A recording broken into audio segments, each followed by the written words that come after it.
Hi, it's me again. This is a quick little off-the-cuff, unrehearsed tutorial on how to assemble and use your 3DG towers. When they arrive in the mail, they're going to show up in a 10-inch by 10-inch by 10-inch box. You will find 4 stacks of segments in them, already assembled like this and oriented in such a fashion that your planter cups are 90 degrees apart. It's always good to start with things 90 degrees apart due to the fact that the cap, the water distributor in the cap, as you can see, water goes in the top hole here and it gets split up into 4 paths 90 degrees apart. So when you put this in there, all of your openings in your water distributor drop water directly on top of each plant starter plug that you have in here. Now these planter cups or pockets, whatever you want to call them, in the tower segments will accept pretty much any 1.5 inch plant starter plug. That could be rock wool, flexible seedling plugs, which are generally made out of walnut shells, Jiffy Peat peat plugs. Some people even use plain old burlap rolled up in a spiral that fits in there. Makes a great little plant starter plug, and sometimes you can reuse them. But aside from those stacks of segments, as I showed you, you get your cap, which has the distributor already inserted. You can take it out and clean it if you need to, but it just snaps right in there and it stays. And then you also have your base. This does not come with the towers. You will have to provide your own. This is parachute cord. It's about 2 4-foot long lengths of it with knots tied in the end. And the reason for that is you take your parachute cord and you feed it through the holes in the side of the base and pull them up so the knots cinch up against the sides like that. You want to use parachute cord or any kind of inorganic string, because if you use cotton twine, the acids in hydroponic nutrient solution and aquaponics water, things like that, will rot an organic string such as cotton in no time, probably less than 2 weeks. It'll rot and everything will fall apart. So you run your strings through your base like that. You'll notice that your base, I pulled those through the wrong way, your base has a beveled edge on one side of it.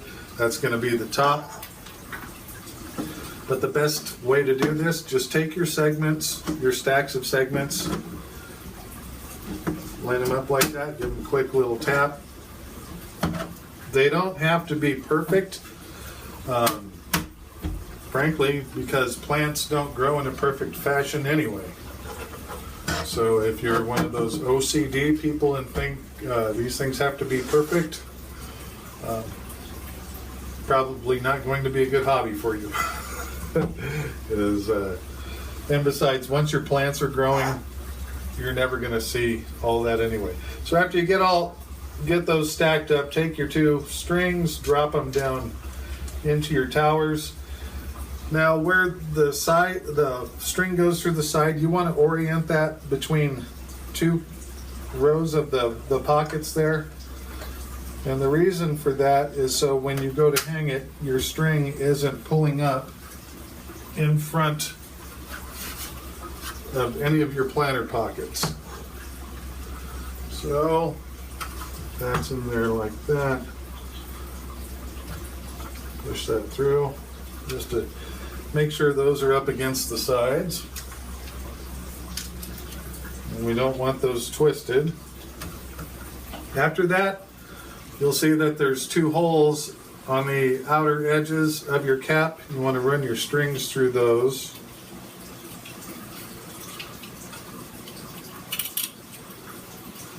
And again, making sure that nothing's twisted. And when you put your cap on,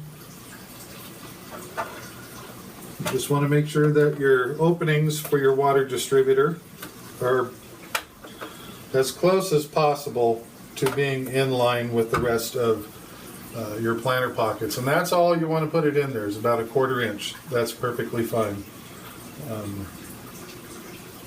Then you just simply tie a knot in your strings. That's it. Tie a knot in your strings. Pull them tight.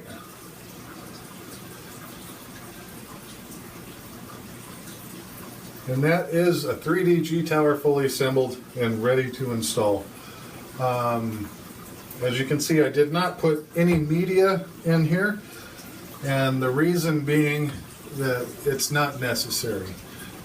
Unlike those towers from Wyoming, they actually require the media in order to hold your plants in place. Your plants are not going to fall over. There's no need for media in here. If you feel that you need some kind of additional solids and biological filtration in an aquaponics system, you can put media in here if you wish.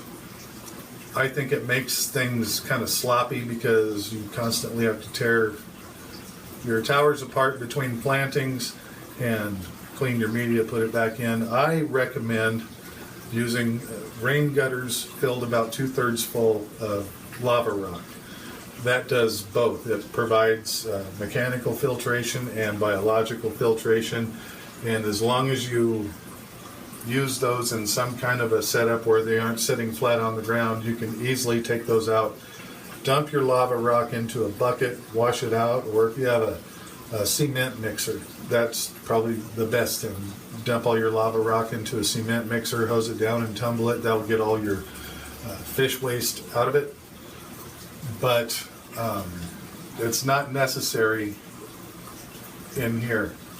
Another thing is that people will probably notice when they get their towers that they aren't perfectly smooth on the outside and inside surfaces, and that is because these are printed at coarse resolution, and the reason for that is that's how we create the enhanced biological surface area.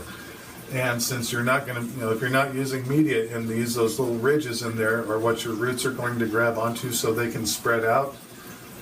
So yeah, they are intentionally imperfect on the surface, but it doesn't change their physical integrity one bit, because as you can see, they're supported from the bottom up. If you were supporting them from the top down, yes, those surface voids could potentially become a problem, but in this design, no, it's not an issue at all. So that should cover everything that you need to know to get started using them. So if you have any questions, scroll a little further down the page and send a message, or if you're already a registered user, customer on this site, use the forums so other people can also chime in and provide their own answers, because I certainly don't have all of the answers. I'm not I'm not Einstein. So that's all. You take it easy. We'll see you around. All right? Bye.